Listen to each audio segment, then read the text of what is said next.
360 civilian massacres, and more than 1,231 attacks on vital centers. These are the crimes committed by Russia in Syria, and Russia has been able to remain outside the framework of legal and international accountability despite these crimes.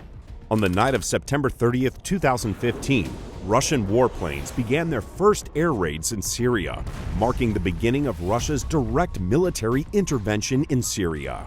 The Russian government justified its intervention by claiming it was fighting against the terrorist organization ISIS.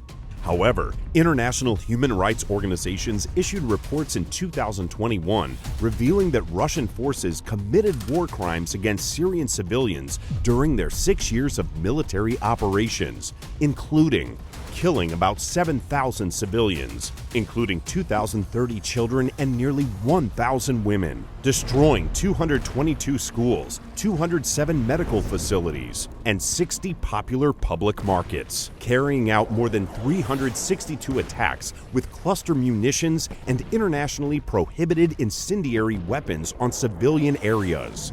In order to protect its interests, Russia had preempted its intervention in Syria with an agreement with the Syrian government on August 26, 2015, forcing the Syrian government to grant Russia economic, military, and diplomatic privileges in return for its intervention.